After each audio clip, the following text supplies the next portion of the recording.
thing. I'm gonna give you a tip right here, Pete. Yes. You're directing this motherfucker. Okay. You tell me what you want me to do, I'm gonna do it. Oh, we'll just have a conversation about It's what. just like if you're shooting a photo. Yeah. When you shoot a photo of somebody, you tell them what to do, kind of, right? Turn your head this way, slightly that way, or you're talking to them to Loosen them up and get who they are. yeah, you want to get a response out of them and this and that. So you guide me. Hey, I'm putty in your hands, Pete. All right. I'm putty in your hands. So your name and where you from? My name is Giovanni Reda. I am from Brooklyn, New York, USA, New York City.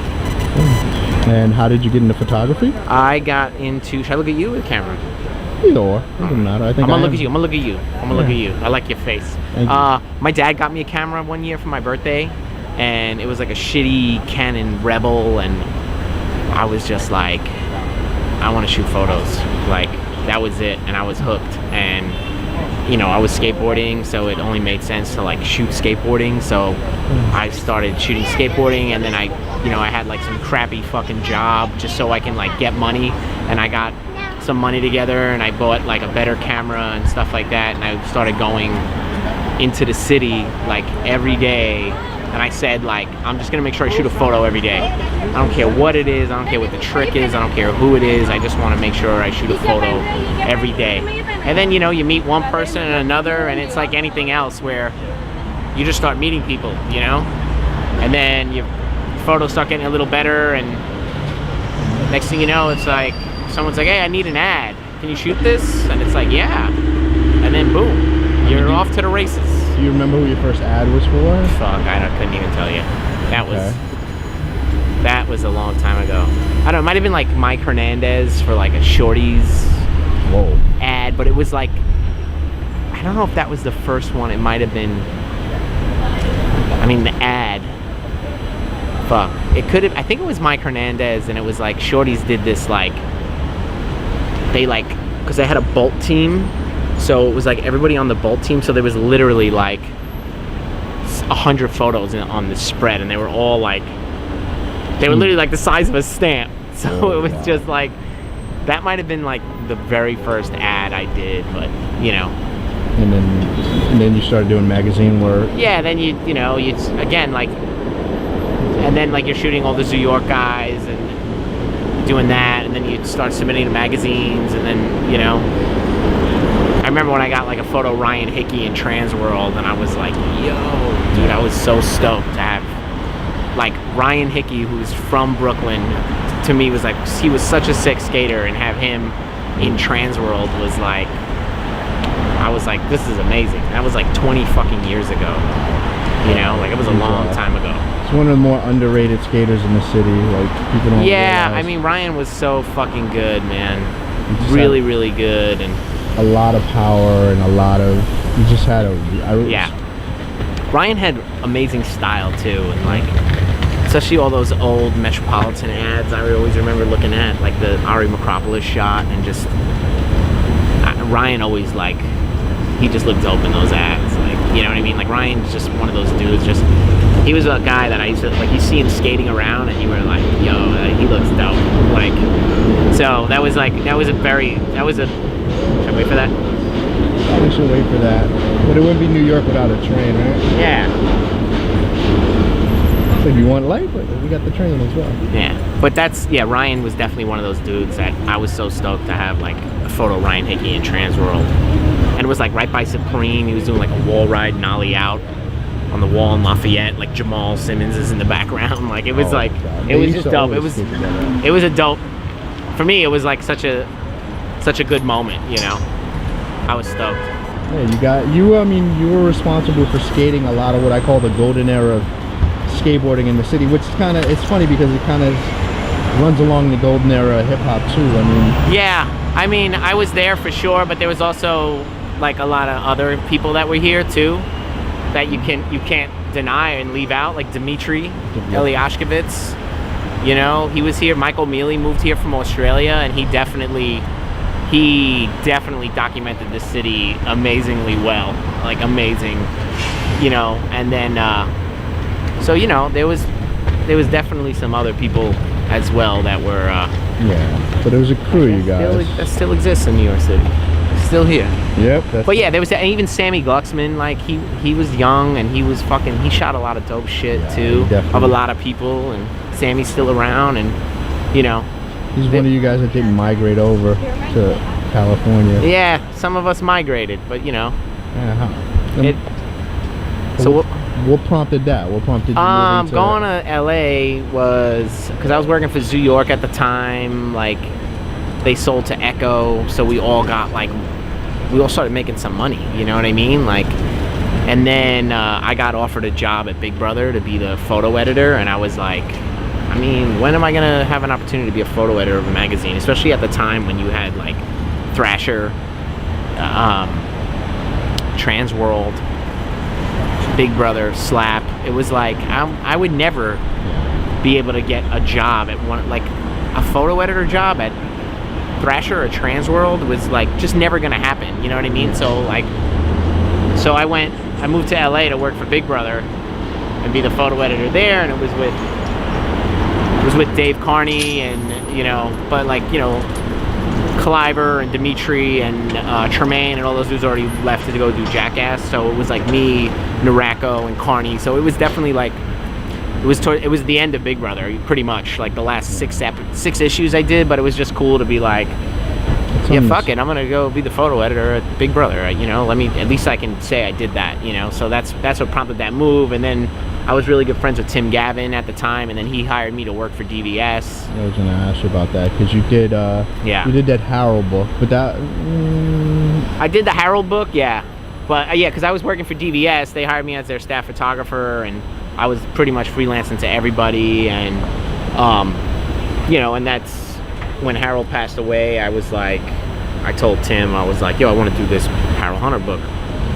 You know, because I got all these photos of Harold. And he's like, all right, what do you need from me? I was like, I need you to pay for the whole thing, you know, like, so, like, DVS, and I think the guy's name is Patrick Steele. I mean, that's his name. I forgot what his company was called, but, like, Tim talked to Patrick, because Patrick, like, printed all the books and the catalogs and stuff like that, and Tim was like, look, how about you do this project for free for us? So Patrick donated, like, did the scanning, and he printed the books for free, and Matt Deek, who is the art director at DVS at the time, he laid it out, and we made like 100 books or something like that.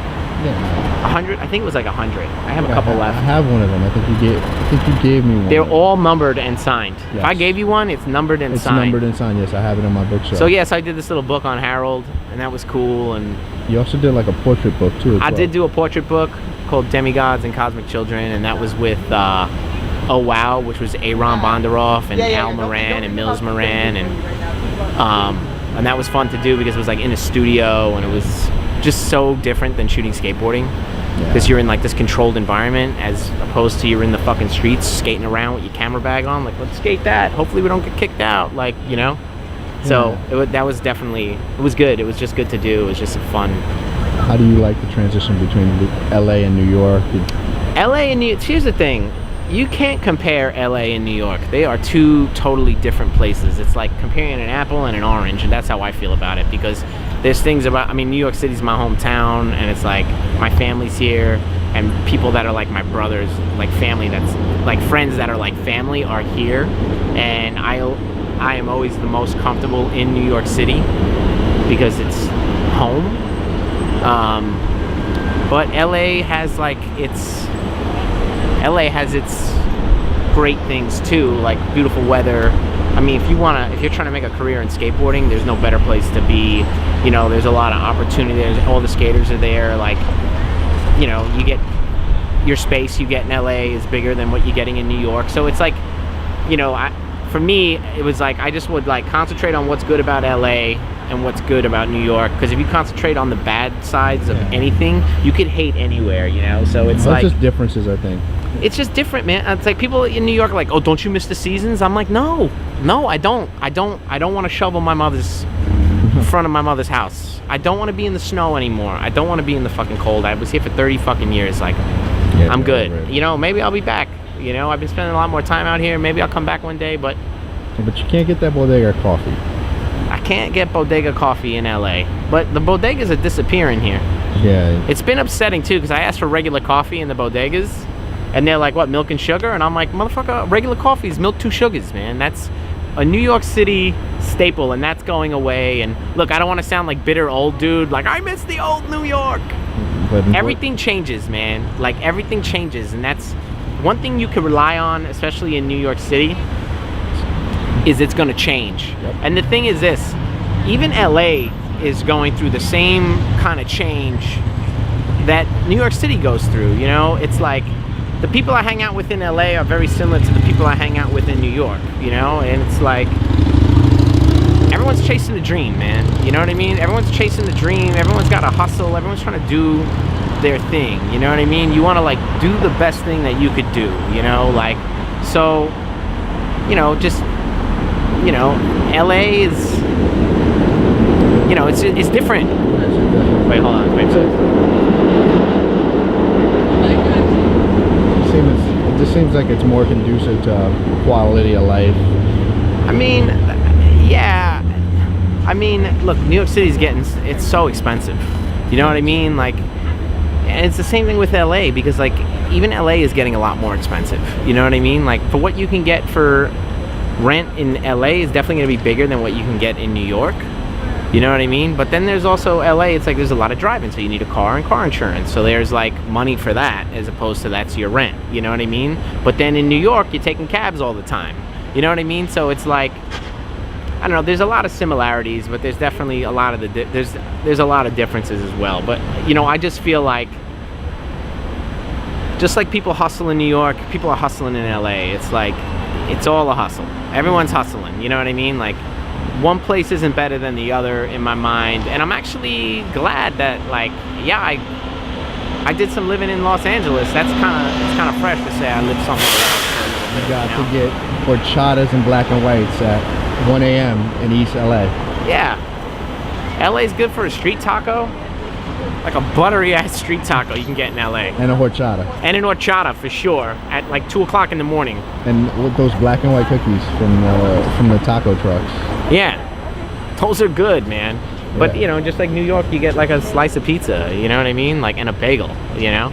This is true. It's just like, look, man, I'm not trying to get pizza in LA, and I ain't trying to get burritos in New York City. Like, it's just, some people should just stick to what they do best. Just leave that, you know what I mean? Like, that's the thing too, LA, everyone's like, oh, LA has got no culture. It's like, it does. It's got a lot of culture. There's a lot of really rad shit about LA. Yeah, there's a lot of crappy shit about LA, but there's a lot of rad shit about New York, and there's a lot of crappy shit about New York. So it's like, I mean, you just gotta like take what's good and forget about what's fucking bad, and just move forward. What about we'll talk more about shooting school. We should get I'd like to. That was this bottom. Yeah. No. Shit, it's weird.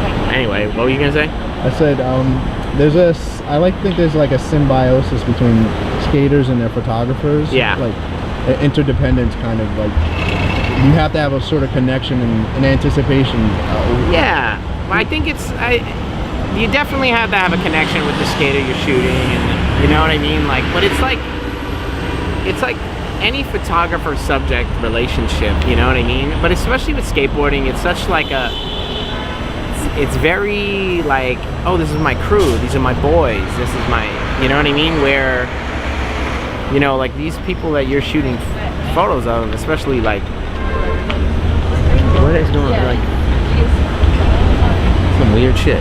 But anyway, but I'm just saying, like, when you're, like, all the skaters that I've shot for, I mean, there's definitely those random skaters that, like, I would just happen to run into, or be at a spot, or they're in town, or, you know what I mean? Like, you just run into somebody at a party, or whatever, and you're like, dude, I always wanted to shoot a photo of you, and it's like, oh, let's do it, you know what I mean? And you go and you shoot a photo with them. But a lot of them, too, are, like, you're boys. You travel in the world with these people, you know? Like, you've been friends with them forever. Like, you've been doing what you were gonna do with them anyway, but then you're getting paid to do it. You know what I mean? Like, oh, we're gonna go skating and go shoot a photo. It's like, cool, let's go do it, you know? And again, like, I think skaters get comfortable with photographers, and especially, like, yo, skateboarding is fucking gnarly, dude. Like, you can get hurt. Like, it's fucking, you know, like, you could bust your ass trying to do a fucking... Yeah. Well, that's when they asked for all right. Just wait for them to go inside. Let me But anyway, yeah. I want to pause because it's overheating. Why do cameras overheat?